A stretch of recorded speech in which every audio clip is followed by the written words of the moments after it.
सिया राम जय जय राम, राम सिया राम जय जय राम। हरिओम तत्सत। तो चलो एक बार फिर सबही के संग मिलकर हरि कथा को आगे बढ़ाते हैं। अब पिछली बार हमने कथा सुनी कि कैसे रानी कैकई ने राजा दशरथ से 2 वरदान मांगे और राम को वनवास भेजने की परिस्थिति बनाई ली, और कैसे सीता मैया और लक्ष्मण भी श्री राम के संग चलने को तैयार हो गए। अब उनके वन प्रस्थान करने की घड़ी नजदीक आ गई थी।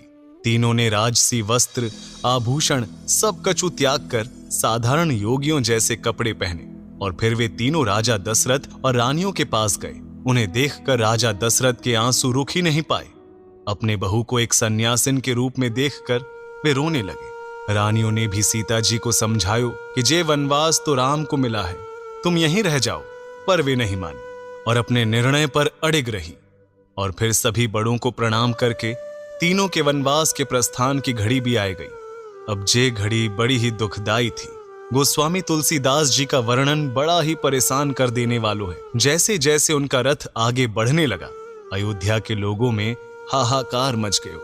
राम चलत अति भयउ बिषादु, सुनी न जाय पुर आरत नादु। कुस गुण लंक अवध अति सोकु, हर्ष विषाद बिबस सुर लोकु। यानी कि श्री राम जी के चलते ही सब में बड़ा भारी दुख छा गया। नगर का हाहाकार सुना नहीं जाता था। लंका में बुरे शकुन होने लगे, अयोध्या में शोक छा गया और देवलोक में सब हर्ष और विषाद दोनों ही होने लगे। हर्ष इस बात का था कि अब राक्षसों का नाश होगा और विषाद अयोध्या वासियों के शोक के कारण था। अयोध्या की महिलाएं विलाप करने लगी और बच्चे राम के रथ के पीछे दौड़ते हुए उन्हें रोकने का प्रयास करने लगे।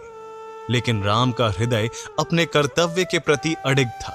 उन्होंने सिर झुकाकर अपने नगरवासियों को प्रणाम करो और रथ आगे बढ़ो। राजा दशरथ ने सुमंत्र से कही कि तुम इनके साथ चले जाओ, कुछ दिन इन्हें वन दिखाकर मनाकर वापस ले आना, और जब सीता बेटी जंगल को देखकर भयभीत हो तो उन्हें कहना कि तुम अपने परिवार के पास वापस राजमहल चलो। ये भयानक वन किसी स्त्री के लिए उचित नहीं है, और अगर ये तीनों वापस नहीं आए तो लगता है कि मेरी मृत्यु फिर निकट ही होगी। पुत्र के वियोग में ही मैं अपने प्राण त्याग दूंगा। ये सुनकर सुमंत्र जी ने अपने राजा की आज्ञा मानकर राम के रथ के साथ चल दिए। पर अयोध्या वासियों को कौन समझाता। चलत राम लखि अवध अनाथा, बिकल लोग सब लागे साथा। कृपा सिंधु बहुविधि समुझावहीं, फिर ही प्रेम बस पुनि फिर आवहीं। श्री रामचंद्र जी को जाते हुए और अयोध्या को अनाथ होता देखकर सब लोग व्याकुल होकर उनके साथ हो लिए।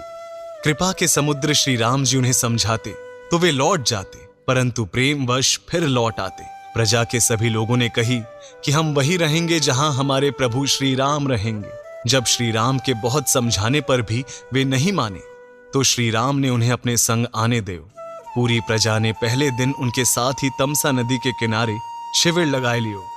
जब सभी थक हार के सो गए तो श्री राम ने सुमंत्र से कही कि वे अपनी प्रजा को और दुख नहीं देना चाहते, इसलिए उनके सोते सोते ही वे निकल जाएंगे। मंत्री सुमंत्र ने रथ मंगाया और चुपचाप सबको सोता छोड़ वहां से निकल गए। जब प्रजा के लोग सुबह उठे तो रघुनाथ को वो ना पाकर बड़े व्याकुल भय, दुख में आकर विलाप करने लगे और हार थक कर अयोध्या वापस आ गए। उधर कुछ दूर जाने के बाद राम, सीता और लक्ष्मण सुमंत्र के संग पहुंचे श्रृंगेश्वर, जहां गंगा जी के तट पर उन्होंने विश्राम किया और गंगा मां के जल से स्नान कर उन्हें दंडवत प्रणाम किया। अब आगे की यात्रा के लिए श्री राम को गंगा पार करनी थी। रघुनाथ के आने को समाचार वहीं रहने वाले निषाद राज, जिनका नाम गुह था, उनके पास भी पहुंचो तो वे बहुत खुश भये और अपने साथियों को बुलाया।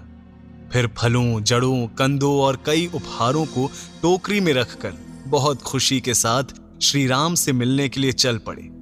गुह ने जमीन पर दंडवत प्रणाम करो और उपहारों को प्रभु के सामने रख दो। गुह ने कही, हे प्रभु, कृपया अपने चरण इस नगर में रखें और हम सभी पर कृपा करें। श्री राम ने कही, मेरे पिता ने मुझे कुछ और आदेश दिए हैं। मुझे 14 साल तक वन में रहना है, सन्यासियों का जीवन अपनाना है और सन्यासी जैसा भोजन और वस्त्र धारण करना है, इसलिए यहां रुकना उचित नहीं होगा। राम के ये शब्द सुनकर गुह बहुत दुखी भये। फिर उन्होंने कही कि आज रात आप हमारे नगर में ही विश्राम करें। जे बात श्री राम ने मान ली। पर जब रात को गुह ने जे देखी कि रघुकुल नंदन पत्तों और घास के बिस्तर पर विश्राम कर रहे हैं, तो उनकी आंखों से आंसू बहने लगे। अगले दिन श्री राम ने सुमंत्र को समझाकर वापस अयोध्या भेज दो और अपनी आगे की यात्रा की तैयारी करने लगे। अब आगे जाने के लिए उनको गंगा जी पार करनी थी और अब आत है एक नयो भक्ति प्रसंग। गंगा किनारे एक केवट खड़ा था। श्री राम ने उससे निवेदन करो कि भैया, क्या तुम हमें अपनी नौका में बैठाकर नदी पार करा सकते हो? केवट ने हाथ जोड़कर कही, प्रभु, मैं तो आपको पहचानता हूं। आप तो परमात्मा हैं। आपके स्पर्श से पत्थर की मूरत स्त्री बन गई। कहीं आपकी चरण धूलि से ये नौका भी किसी और चीज में बदल गई तो मैं अपनो जीवन यापन कैसे कर सकूंगा? पर यदि यह नाव ही मोक्ष को प्राप्त हो गई तो मेरा क्या होगा? इसलिए प्रभु, मैं पहले आपके चरण धोऊंगा, फिर आपको पार कराऊंगा। अब तुम सोचो कि जे कितनो निश्चल भक्ति भाव थो, जे सुनकर श्री राम मुस्कुराए मन ही मन उसे आशीर्वाद देव। श्री राम के चरण पखारने के सुख सो बड़ो और तो कुछ हो ही नहीं सकत। देवता भी जे देखकर केवट से ईर्ष्या कर रहे थे। केवट ने प्रेम पूर्वक श्री राम के चरणों को धोया और फिर उन्हें अपनी नौका में बैठाकर गंगा पार कराई। राम पार उतरे तो केवट ने उनसे कुछ भी लेने से मना कर दिया। नाथ आज मैं कहां न पावा, मिटे दोष दुख दारिद दावा। बहुत काल मैं कीन ही मजूरी, आजू दीन विधि बनी भली भूरी। केवट ने कही कि हे नाथ, आज मैंने क्या नहीं पाया? मेरे दोष दुख और दरिद्रता सब कछु आज समाप्त हो गए। अब इसके आगे की यात्रा पर श्री राम, सीता मैया और लक्ष्मण पैदल ही चलने लगे।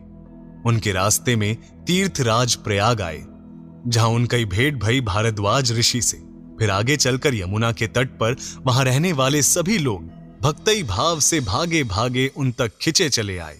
कुछ और दिन चलने के बाद वे वाल्मीकि ऋषि के आश्रम में पहुंचे और कुछ दिन विश्राम करने की सोची। वहीं रहते हुए वाल्मीकि जी ने उनसे कही कि आपके निवास के लिए चित्रकूट सही रहेगा। उन्होंने चित्रकूट की शोभा, सुंदरता और भांति से भरे वातावरण के बारे में श्री राम से कही। वाल्मीकि जी के आश्रम से निकलकर वे चलते चलते चित्रकूट पहुंचे और चित्रकूट को देखते ही श्री राम बड़े प्रसन्न भये। इस प्रसंग के बारे में तुलसीदास जी ने कही है, अस कही लखन ठाऊ देख रावा, थलू बिलो की रघुबर सुख पावा।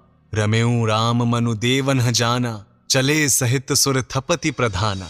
कितने सुंदर स्थान को देखकर श्री राम बड़े प्रसन्न भये। और जब देवताओं ने जानी कि श्री रामचंद्र जी का मन यहां रम गया, तब वे विश्वकर्मा को साथ लेकर चले। सभी देवता पृथ्वी पर कोल भीलों के वेश में आए और उन्होंने पत्तों और घासों से सुंदर घर बना दिए। उन्होंने 2 बहुत ही सुंदर कुटिया बनाई और उनमें से एक छोटी और बहुत सुंदर थी और दूसरी बड़ी थी। तुलसीदास जी ने कही है कि लक्ष्मण जी और जानकी जी के साथ प्रभु श्री रामचंद्र जी उन सुंदर घास पत्तों के घर में बैठे हुए बहुत अच्छे लग रहे थे, जैसे कामदेव मुनि का रूप धारण कर पत्नी रति और वसंत ऋतु के साथ सुशोभित हो। और इस प्रकार चित्रकूट वनवास में श्री राम, सीता मैया और लक्ष्मण को निवास स्थान बन गयो। अब तुम सोच रहे होंगे कि सुमंत्र जब अयोध्या वापस पहुंचे होंगे तब का भयो होगो। अयोध्यावासी उन्हें देखकर का सोच रहे होंगे, दशरथ की कैसे हालत हो रही होगी। और जब राजकुमार भरत को सब कुछ पतो चलेगो तब वे का करेंगे। तुझे सभी चीजें हम सुनाएंगे अगले अंक में, तो आना जरूर हरि कथा सुनने। तब तक के लिए हरिओम तत्सत। राम सिया राम, जय जय राम, राम सिया